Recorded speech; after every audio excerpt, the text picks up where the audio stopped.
the man, Mr. Lawrence Eke Ihuba. Then they directed me to him, and I told him to come and remove the corpse that they brought inside my mortuary. They claimed that he died on accident case because during that time he was bleeding. Yeah. Then I asked them to come and remove the body. I saw some kind of signs. I don't know what is wrong with the corpse. I don't want anything to hurt me because this job is a tedious job. It's a dangerous job.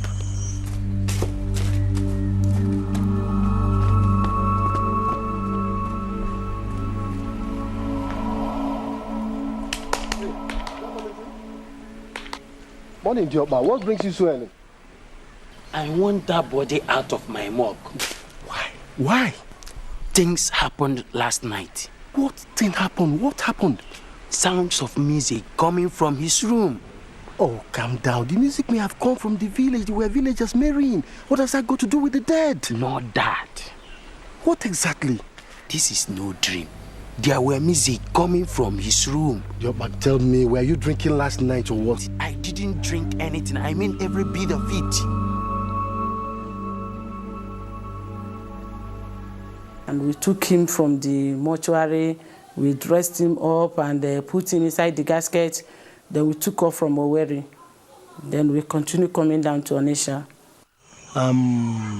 His glorious cathedral, Grace of God Mission, Anambra State, that was Aguleri, Umuleri Road, where Reverend Bonke serving crusade, that let Reverend Bonke pray for him that he will raise again.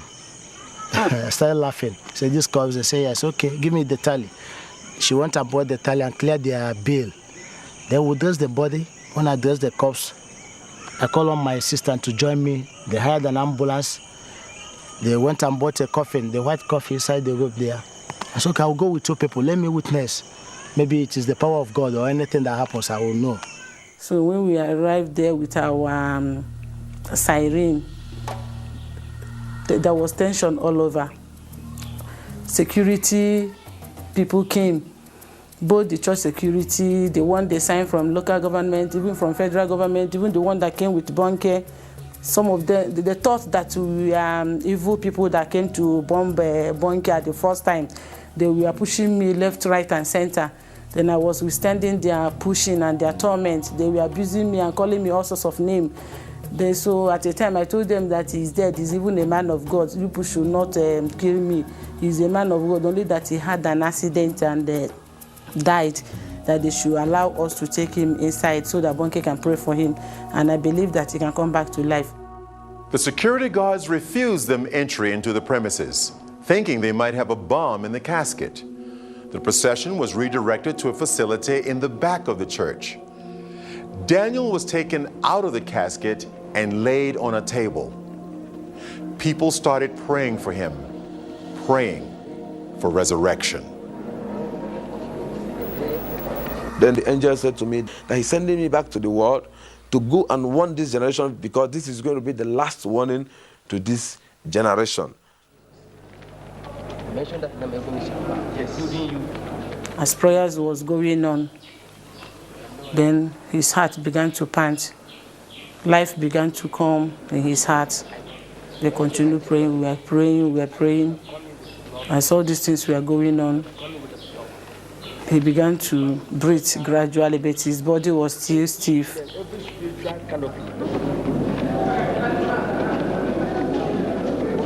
I saw myself being held of a lot of people. Oh, I was naked, I was wearing only trousers, they pulled on my dress. I saw a crowd of people, more than 20,000 people.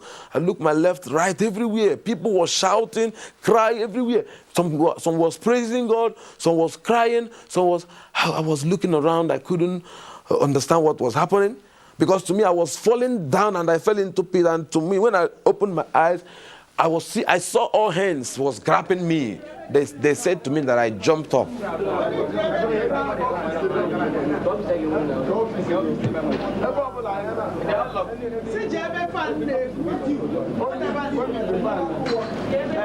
I saw this big cathedral. It's a very big cathedral. I looked by my right, my left, my front and my back. Everywhere was full of people.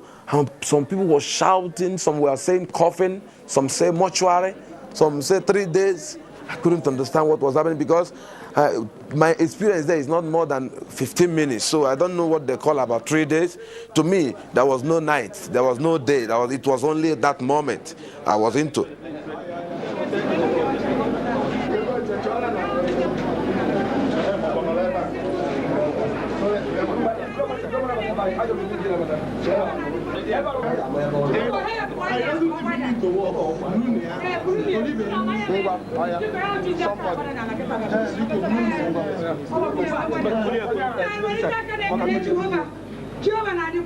I now said to my wife, yes, what is happening? She said I should keep quiet until when we get to the house. Brought me back to my house, this place with my wife.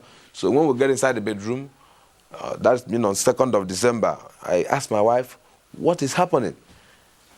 What about coffin and 2 days and mortuary? What is happening? Then my wife now began to look at my body where they injected chemical, and she said, Dad, did you know you was in mortuary 3 days? And this is the death certificate, you know. While I left the ambulance, they still went to the hospital. So the doctor now confirmed that I have died. They now use their equipment, check, according to, you can see, they check the heartbeats, everything, the eye pupil, everything, according to the doctor. After checking everything, he now confirmed that I was totally dead. He now gave them certificate that they should remove me. You can see it here, say, remove for mortuary. Accounts like these have had an enormous impact worldwide, causing ripples even amongst the medical and scientific professions.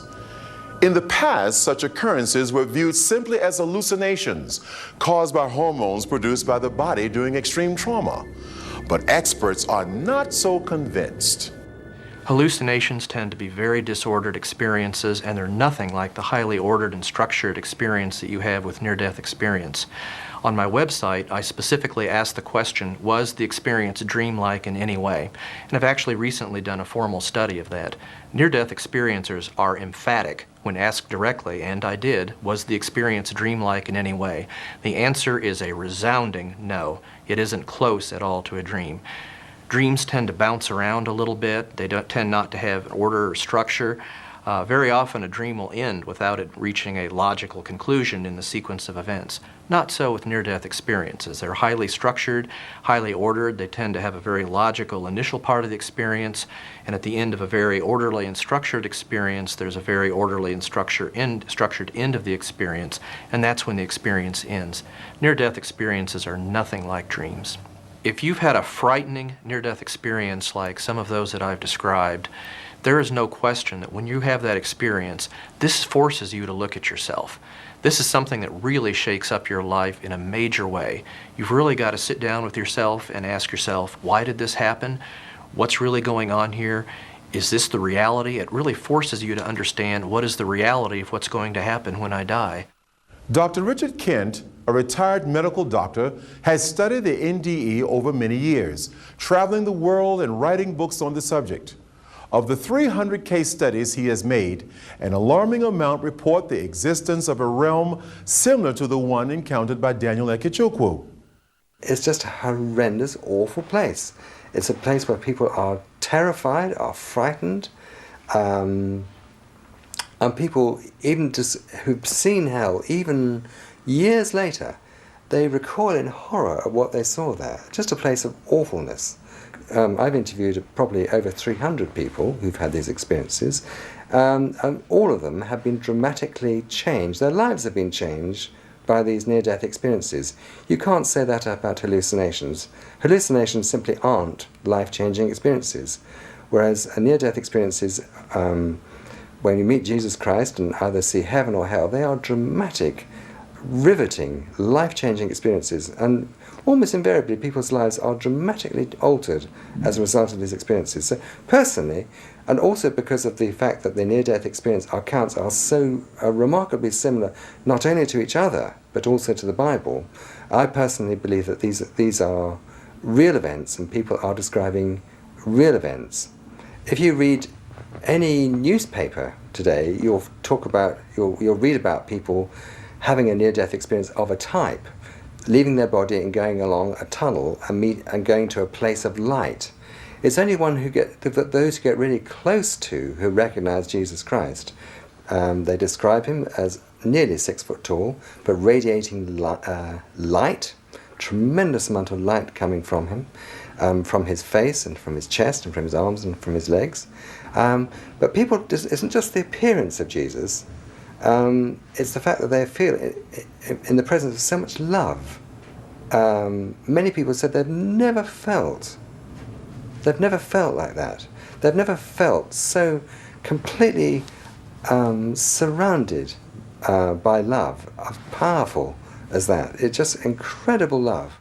Though scientific research has shed a lot of light onto the subject, it is only those who have experienced firsthand the reality of a life after death that can truly give us insight into what happens when we die.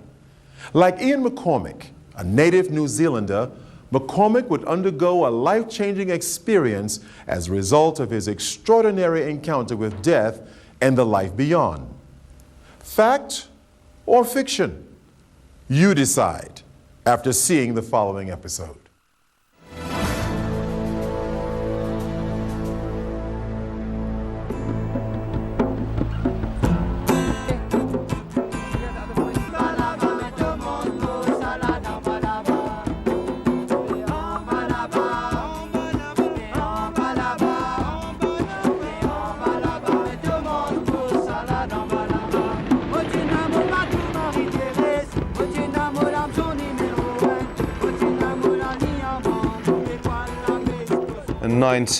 I think about in the late 70s, I saw a movie called Endless Summer. It depicted some young California kids with their surfboards traveling the world looking for the endless summer, no winter, and the perfect wave. It captured my heart, and I thought, well, that's me.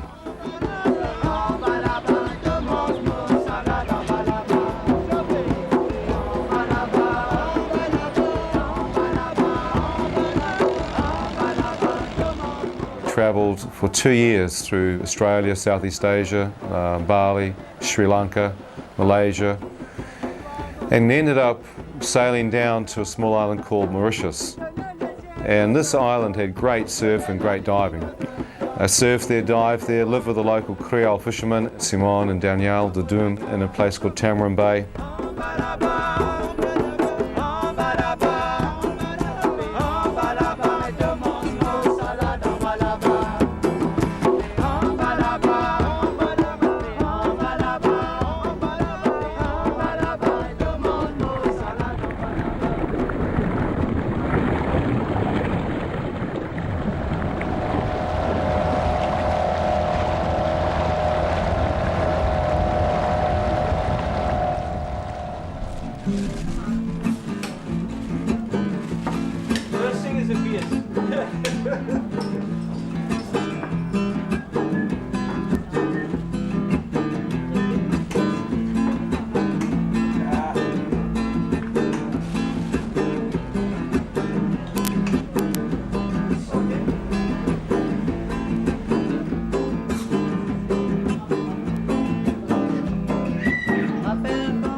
Cheers, guys. Hey, wait, Ian. Are we going diving tonight? Diving tonight? Yeah. Oh, the weather doesn't look so good. That's good. Okay.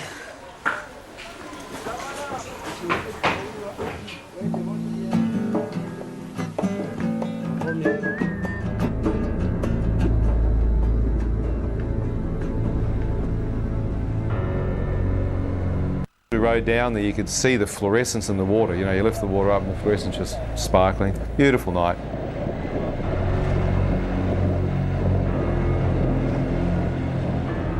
And we came down to Rivière Noire.